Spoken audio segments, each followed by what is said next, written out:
My name is Molly Mugglestone, and I am the Communications and Colorado Policy Director for Business for Water Stewardship. And I was on what we call the campaign staff for 7A, working with a couple people from different organizations as well as a campaign manager. And my role was to work on the website and social media and coalition development.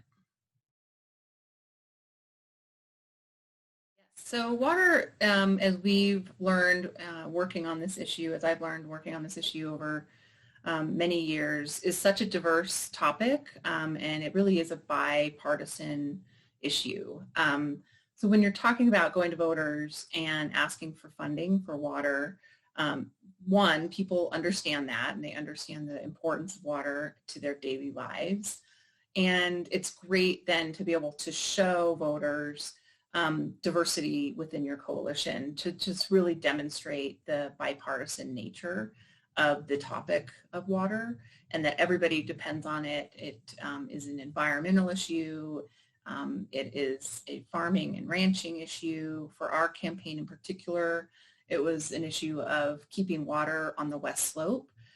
So we were really fortunate to be able to get voices across the political spectrum, across different types of sectors to weigh in and really with a common voice say yes, vote yes on 7A.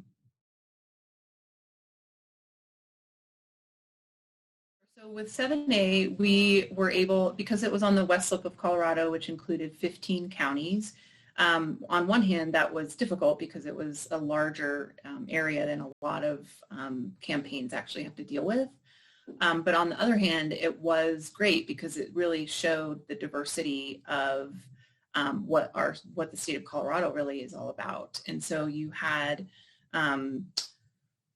buy-in from all kinds of water users, water leaders, and one of the key things I think for our campaign was finding funding to hire a conservative outreach coordinator that was able to get the voices that we really wanted that would resonate in some of the larger counties in our district that we were trying to fundraise for. So in Mesa County, we had to win Mesa County, and to win in Mesa County, we really knew we had to speak directly to a more conservative voting base.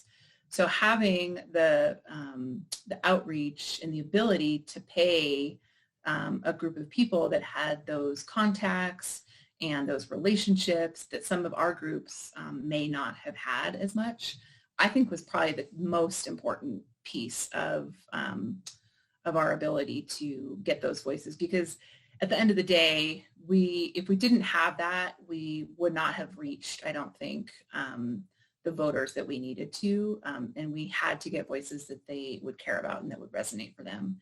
The other piece of this that was really important was the board of the Colorado River District itself and having buy-in from board members to do that outreach. So those board members are well known, and they then were willing and able to do op-eds and radio pieces and talk to voters. And I think that's the biggest thing is voters hearing from people that they trust, saying the messages that the campaign is trying to convey, and having the ability to pinpoint who and what kind of voters you have within your area. And for us, it was different across the spectrum. So in Summit County and in Pitkin County, we were looking at more liberal, if you will, spokespeople or people that were talking a little bit more about the recreation economy and why water and rivers was key to their economies in those reasons and why voters should vote yes, versus the conservative counties where we were really able to use voices that talk to the ranching heritage of the communities and a more conservative message. And so having all of those coordinated messages, everybody saying the same thing, I think was probably the reason